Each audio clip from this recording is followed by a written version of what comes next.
Hello dear students, I welcome you to my YouTube channel core chemistry classes. मेरा नाम है Manas Kumar Singh and this is our lecture number 13 14th and we are discussing the topic of empirical formula. Previous video lecture में हमने पढ़ रखा है percentage composition, उससे regarding questions किस टाइप्स के क्वेश्चंस पूछे जाते हैं। और इस वीडियो लेक्चर में we will study what is empirical formula, how to calculate empirical formula, what is the basic importance of it. ठीक है जी, तो चलिए एक एक करके पॉइंट्स को समझते चलते हैं। What is empirical formula? तो इसे डिफाइन करते हैं, it is a formula representing, it is a formula representing the simplest whole number ratio of different atoms present in a compound। एक कंपाउंड में जो अलग अलग एटम्स हैं, तो उन एटम्स के संख्या के बीच, उन एटम्स के संख्या के बीच जो कॉमन एक सबसे सिंपल रेशियो होता है, उसे ही एम्पिरिकल फार्मूला कहते हैं। अब मॉलिक्यूलर फार्मूला जो होता है वो एक्चुअल नंबर को रिप्रेजेंट करता है। जैसे मैं एक एग्जांपल के लिए आपको समझाऊं कि for example let us take glucose. तो ग्लूकोज है C6H12O6। अब इसमें ये जो ये एग्जैक्ट नंबर को रिप्रेजेंट कर रहा है कि 6 एटम अगर कार्बन के होंगे तो 12 एटम हाइड्रोजन के होंगे और 6 एटम ऑक्सीजन के। अब अगर इसे एक सिंपल रेशियो में लिखा जाए, यानी एक एम्पिरिकल फार्मूला के फॉर्म में लिखा जाए, तो ये किस तरीके का होगा? तो एम्पिरिकल फार्मूला के फॉर्म में ये होगा CH2O। ये सिंपल रेशियो 1:2:1, 1:1। तो इसे कहेंगे एम्पिरिकल फार्मूला। तो आई होप आपको कुछ समझ में आया होगा कि एम्पिरिकल फार्मूला क्या है। जैसे बेंजीन है, बेंजीन का मॉलिक्यूलर फार्मूला होता है C6H6। ये अब एग्जैक्ट नंबर को रिप्रेजेंट कर रहा है कि अगर 6 कार्बन के एटम होंगे तो 6 हाइड्रोजन के एटम होंगे। लेकिन अगर इसी का एक सिंपल रेशियो निकाला जाए तो ये सिंपल रेशियो आ जाएगा CH, और ये एम्पिरिकल फार्मूला कहलाएगा। अब जरूरी नहीं है कि एम्पिरिकल फार्मूला जैसा कोई कंपाउंड एग्जिस्ट करता होगा, ये बस एक रिप्रेजेंटेशन मेथड, एक थ्योरी है सिंपल। ठीक है, अब आप समझिए जैसे कि C2H2, इसे एसिटाइलिन गैस बोलते हैं या इथाइन गैस बोलते हैं। इसका भी एम्पिरिकल फार्मूला सेम ही आएगा CH। तो दो अलग अलग कंपाउंड्स के एम्पिरिकल फार्मूला भी सेम हो सकते हैं। तो I hope you must have understood by now कि ये एम्पिरिकल फार्मूला होता क्या है बेसिकली, है ना। अब आगे समझेंगे इसके बाद वाले पॉइंट्स। अब एम्पिरिकल फार्मूला का बेसिक यूज क्या है? बेसिक यूज क्या है? देखिए, एक नंबर होता है सबस्क्रिप्ट मल्टीपल, हम लोग बोलते हैं इसको सबस्क्रिप्ट मल्टीपल। एक कॉमन नंबर है, कॉमन रेशियो है, जो निकलता है मॉलिक्यूलर फॉर्मूला का mass divided by empirical formula का मास। और ये जो नंबर है, ये जो नंबर है, let us represent it with x। इसे x से रिप्रेजेंट कर दें। अगर हमें किसी भी कंपाउंड का एम्पिरिकल फॉर्मूला पता है तो मॉलिक्यूलर फॉर्मूला इस x की मदद से इजीली निकल सकता है। मॉलिक्यूलर फॉर्मूला फिर हो जाएगा एम्पिरिकल फॉर्मूला, इसके नीचे x को मल्टीप्लाई कर देना है। तो ये बेसिक इंपॉर्टेंस है इसका। तो अब यहां पर मैं जैसे एक एग्जांपल से मैं आपको समझाऊं कि ग्लूकोज है, ठीक है, तो C6H12O6 है, इसके मॉलिक्यूलर फॉर्मूला का मास होता है 180 और इसका एम्पिरिकल फॉर्मूला है CH2O और एम्पिरिकल फॉर्मूला का मास है 30। तो अगर इसका एक रेशियो निकाला जाए तो ये आ जाएगा 180/30, इट इज 6। अब हम लोग बोलते हैं इस 6 को अगर CH2O के नीचे मल्टीप्लाई कर दिया जाए तो क्या निकल करके आएगा? C6H12O6। तो यही इस सबस्क्रिप्ट मल्टीपल का बेनिफिट है। अब आप समझिए कि एम्पिरिकल फॉर्मूला अगर आपको पता है तो आप मॉलिक्यूलर फॉर्मूला पता कर सकते हैं। अब आपके मन में एक डाउट आ सकता है कि अच्छा सर, तो ये 180 तो आप इसी से ना जोड़े हैं, 12 × 6 प्लस 12 प्लस 16 × 6, तो इस तरीके से 180 लाए हैं। तो अगर ये नंबर जानना है, यानी मॉलिक्यूलर फॉर्मूला का मास जानना है, तो उसके लिए तो मॉलिक्यूलर फॉर्मूला पहले से पता होगा, तभी तो जान सकते हैं। तो जवाब है नहीं, और भी तरीके होते हैं जिनसे ये जाना जा सकता है। अब इसे मैं आपको जरा समझा दूं, जस्ट अ सेकंड, इसको मैं जरा सा समझा दूं ये कैसे होता है। तो इसके लिए आपको क्या करना होता है कि जैसे मान लेते हैं आपके पास कोई भी अननोन कंपाउंड है, क्या आया? अननोन कंपाउंड, ठीक है। अब इस अननोन कंपाउंड का करवाया जाता है एक तो क्वालिटेटिव एनालिसिस। इससे पता चलता है कि इसमें इसका कॉम्पोजिशन क्या है, कौन कौन से एलिमेंट्स हैं, मतलब कौन कौन से एलिमेंट्स हैं, ठीक है। कार्बन है कि नहीं, हाइड्रोजन है कि नहीं, ऑक्सीजन है कि नहीं, ये सारी बातें पता चलती है। फिर इसके बाद करवाया जाता है quantitative analysis. Quantitative analysis, quantitative analysis से पता चलता है कि परसेंटेज कॉम्पोजिशन क्या है, जो प्रीवियस वीडियो लेक्चर में हमने पढ़ा था कि कौन सा एलिमेंट कितना परसेंटेज है, हाइड्रोजन कितना परसेंट है, ऑक्सीजन कितना परसेंट है, नाइट्रोजन कितना परसेंट, एक्सेट्रा एंड एक्सेट्रा। अब एक बार ये परसेंटेज कॉम्पोजिशन पता चल गया तो we can easily calculate its empirical formula.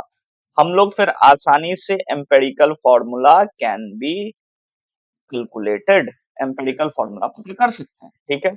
अब आप समझिए, यहां तक तो ठीक है। हाँ सर, चलिए एम्पेरिकल फॉर्मूला निकाल लिए। अब मॉलिक्यूलर फॉर्मूला निकालने के लिए कम से कम मॉलिक्यूलर मास तो चाहिए, ये वाला, तभी तो वो रेशियो निकाल करके वो एक्स निकालेंगे और एम्पेरिकल फॉर्मूला के नीचे मल्टीप्लाई करेंगे। तो हाँ, तो इसको एक स्टडी और करवाया जाता है, इसको बोलते हैं कॉलिगेटिव प्रॉपर्टी से। क्या बोलते हैं? Colligative properties. ये आगे पढ़ना है हम लोगों को क्लास 12th में। इससे पता चल जाता है मॉलिक्यूलर मास या मोलर मास, कि एक मॉलिक्यूल का क्या वजन है। सो this is the basic fundamental. अब देखिए, यहाँ एम्पेरिकल फॉर्मूला पता चल गया आपको, तो एम्पेरिकल फॉर्मूला का मास, मॉलिक्यूलर फॉर्मूला का मास, आप रेशियो निकालिए और उसके बाद सिंपली क्या हो जाएगा, आप रेशियो निकालिए और एक्स की वैल्यू आ जाएगी, उसके बाद एक्स को नीचे मल्टीप्लाई करिए और आंसर आ जाएगा। जैसे मैं एक क्वेश्चन करवाता हूँ, फॉर एग्जाम्पल रेशियो दिया हुआ है, यहाँ देखिए, simplest formula for compound containing, यहाँ दो एलिमेंट्स हैं हमारे पास। कौन कौन से एलिमेंट्स हैं? एक तो है एलिमेंट एक्स, तो आपको हमेशा एक टेबुलर फॉर्म में लिखना है, एक्स और एक वाई। एक्स कितना है? 50%। वाई कितना है? 50%। अब आप ऐसा करिए, ये परसेंटेज की जगह रेशियो में भी हो सकता है, उससे भी कोई फर्क नहीं पड़ता। अब आप ऐसा करिए, आप मानिए कि जो कंपाउंड जिसमें एक्स और वाई दो एलिमेंट्स हैं, आपने इस कंपाउंड का 100 ग्राम सैंपल लेकर के रखा है। तो 100 ग्राम सैंपल मतलब यहां हो गया 50 ग्राम, यहां हो गया 50 ग्राम, ठीक है। 100 ग्राम सैंपल, सैंपल कितना मान लिए हम लोग? सैंपल मान लिए 100 ग्राम। तो अब मोल की बारी है, तो एक्स का मोल कितना आ जाएगा? 50 बाई एक्स का मोलर मास, एक्स का मोलर मास है 10। ऐसे ही यहां मोल कितना आ जाएगा वाई का? तो 50 बाई वाई का मोलर मास, वाई का मोलर मास है 20। तो मोल कितने आ गए? मोल आ गया 5 और मोल आ गया 2.5, ठीक है जी। अब देखिए, ये मोल आ गया, तो आप मोल का एक रेशियो निकालिए कि अगर x का 5 मोल होगा तो y का 2.5 मोल होगा। अब रेशियो कैसे निकलेगा? तो सबसे छोटे वाले नंबर को उठा करके सबको डिवाइड कर देना है। तो यहाँ दो ही है, तो 2.5 ही सबसे छोटा है, तो 2.5 से उठा के 2.5 को ही डिवाइड करेंगे तो 1 आएगा, और इसको डिवाइड करेंगे तो 2 आएगा। तो x2y, ये आ गया आपका एम्पेरिकल फॉर्मूला। बात समझ में आई होगी। तो एम्पेरिकल फॉर्मूला है ये। अगर कोई बोल देता, अच्छा तो एम्पेरिकल फॉर्मूला का मास कितना है? तो 2 इंटू एक्स का मास 10, तो 20 प्लस 20 40 है। अब अगर कोई बोल देता, इफ, क्वेश्चन में हम कंटिन्यू कर रहे हैं, ठीक है, इफ मॉलिक्यूलर वेट किसी भी तरीके से कॉलिगेटिव प्रॉपर्टी की मदद से कैलकुलेट किया गया होगा, वो अपना पार्ट ऑफ डिस्कशन नहीं है अभी। If molecular weight is 120, find molecular formula. Empirical formula नहीं, ये तो सवाल बन गया, ये x2y है। Simplest formula containing element, simplest formula का मतलब ही होता है एम्पेरिकल फॉर्मूला, ठीक है जी। चलिए, अब अगर बोल देता मॉलिक्यूलर फॉर्मूला बताइए, अगर मॉलिक्यूलर वेट 120 है तो सबस्क्रिप्ट मल्टीपल आता है 120 डिवाइडेड बाई 40, तो ये कितना आता है 3। अब हम लोग क्या करते, x2y के नीचे यहां 3 से मल्टीप्लाई करते, तो क्या निकलता x6y3, तो ये आ जाता है exact molecular formula. So this is the basic method of solving the questions related to empirical formula. I hope आपको ये समझ में आया होगा। कई बार परसेंटेज की जगह रेशियो भी दे देता है, और ये निकालने के क्वालिटेटिव एनालिसिस करने के कई मेथड्स होते हैं, कई मेथड्स होते हैं, ठीक है। कार्बन का टेस्ट होता है, नाइट्रोजन का टेस्ट होता है, और क्वांटिटेटिव एनालिसिस के भी कई मेथड्स होते हैं, जैसे नाइट्रोजन के लिए बोले तो जल्डाल्स मेथड, डुमास मेथड, हेलोजेंस के लिए केरियस मेथड, फिर ऑक्सीजन के लिए, फिर फास्फोरस के लिए अलग अलग टेस्ट होते हैं। ठीक है, तो फिलहाल इस पे नहीं जाएंगे, otherwise the topic will get a bit longer. ठीक है, चलिए आगे बढ़ेंगे। अब कुछ क्वेश्चंस आपके लिए भी, आप अभी वीडियो को पॉज करके इस क्वेश्चंस को ट्राई कर सकते हैं, otherwise I am here to solve this questions for all of you. देखिए, ऑर्गेनिक कंपाउंड है, इसमें 40% कार्बन है, कितना है 40%। हाइड्रोजन है कितना 6.67%। तो ऑक्सीजन क्योंकि ऑप्शन में ऑक्सीजन दिख रहा है, तो ऑक्सीजन कितना, तो ये 40 और 6, ये बन रहा है 46.67%। तो 100 माइनस ये कितना 3, ये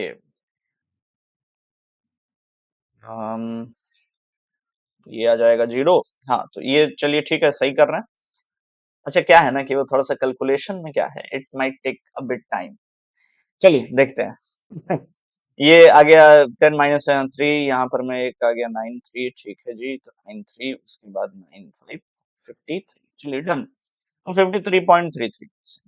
अब हम लोगों को क्या करना है कि वो कैलकुलेशन आपके आपके स्पीड पे डिपेंड करता है। कभी-कभी क्या होता है कि छोटे-छोटे डिविजन्स मल्टीप्लिकेशंस में भी टाइम लग जाता है, कभी-कभी कॉम्प्लेक्स चीजें भी बहुत आसानी से सॉल्व हो जाती हैं। चलिए आप देखते हैं, यहाँ पर मैं अब हम लोग मान लेते हैं कि हमारे पास 100 ग्राम सैंपल है।